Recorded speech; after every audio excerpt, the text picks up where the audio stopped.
Hello friends, welcome back to தீபிஸ்டி channel. நம்மளோட சேனலில் கோவக்காய் பொரியல் எப்படி பண்ணலான்னு பார்க்க போகிறோம். இது வந்து ரொம்ப சூப்பராக இருக்கும். வாங்க இப்போ நம்ம வீடியோக்குள்ளே போகலாம். ஃபஸ்ட்டு இந்த பொரியலுக்கு என்னென்ன தேவைன்னு பார்த்துக்கலாம். இன்றைக்கி வந்து நான் 1/4 கிலோ கோவக்காய் எடுத்திருக்கேன். அதுக்கப்புறம் 1 table spoon garam masala powder எடுத்திருக்கேன். 1/2 டேபிள் ஸ்பூன் மஞ்சத்தூள் எடுத்திருக்கேன். 1 டேபிள் ஸ்பூன் தனியாத்தூள் எடுத்திருக்கேன். மிளகாத்தூள் 2 டேபிள் ஸ்பூன் எடுத்திருக்கேன். சால்ட் வந்து 1/2 டேபிள் ஸ்பூன் எடுத்திருக்கேன். ஃபஸ்ட்டு வானல் சூடு பண்ணிவிட்டு எண்ணெய் ஆட் பண்ணிக்கலாம். சும்மா 1 டேபிள் ஸ்பூன் ஆட் பண்ணால் போதும். அதுக்கப்புறம் கொஞ்சம் எண்ணெய் காஞ்சதுக்கப்புறமா இதில் வந்து கடுகு, ஜீரகம், அப்புறம் சோம்பு ஆட் பண்ண போகிறோம்.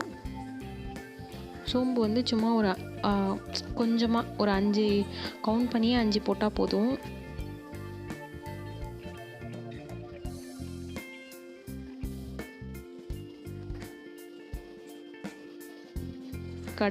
எண்ணெய் காஞ்சிடுச்சு. இப்போ நம்ம கடுகு ஆட் பண்ணிக்கலாம். அதுக்கப்புறம் கொஞ்சமாக ஜீரகம் ஆட் பண்ணுறோம். அப்புறம் சோம்பு ஆட் பண்ணுறோம்.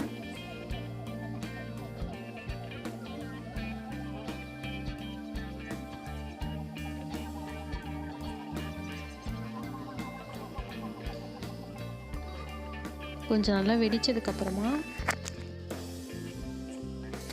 இதில் வந்து கருவேப்பிலை ஆட் பண்ண போகிறோம். அதுக்கப்புறம் பூண்டு வந்து சும்மா தட்டி போட்டுக்கலாம். ஒரு 3 பூண்டு போட்டால் போதும்.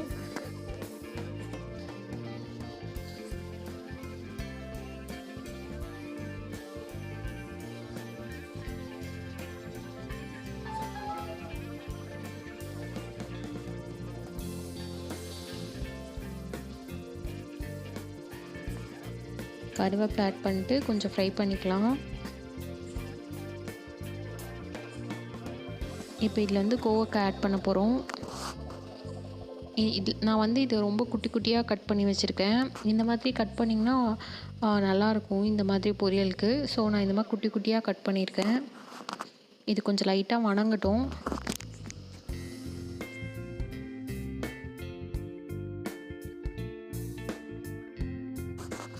இந்த மாதிரி லைட்டாக வதக்கிடலாம். வதக்கினதுக்கப்புறமா இப்போ நம்ம எடுத்து வச்சுருக்க மசாலாலாம் இதில் ஆட் பண்ணிக்கலாம்.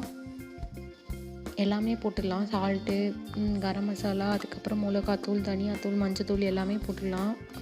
போட்டு இப்போ வந்து இதில் இந்த காய் முழுகிற அளவுக்கு தண்ணி ஊற்றிக்கலாம்.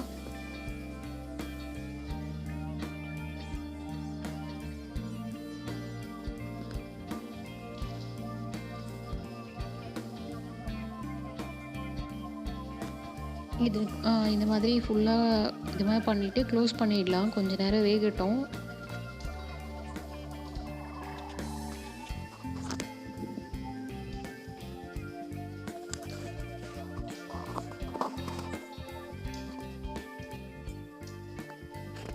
ஓப்பன் பண்ணி பார்க்கலாம்.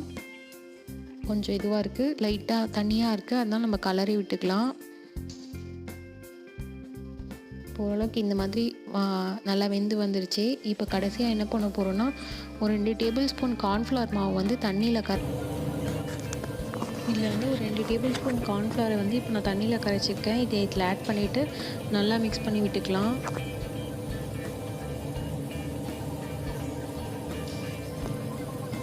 கொஞ்சம் நேரம் வரைக்கும் ஃப்ரை பண்ணுவோம். இது நல்லா கொஞ்சம் உதிரியாக ஆகணும். அந்தளவுக்கு நம்ம கொஞ்சம் நேரம் வணக்கிட்டே இருக்கலாம்.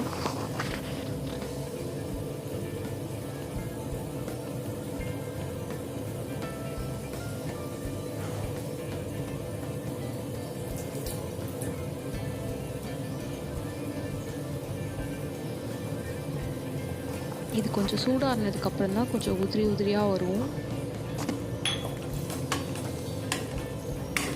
இது ஆக்சுவலி டேஸ்ட் பார்த்திங்கன்னா இந்த ரோட் சைட்லலாம் காளான் சாப்பிடுவோம் இல்லைங்களா, அந்த மாதிரி டேஸ்ட்டில் இருக்கும். ரொம்ப சூப்பராக இருக்கும். அவ்வளோதாங்க, இப்போ நம்மளோட கோவக்காய் பொரியல் ரெடி ஆகிடுச்சு.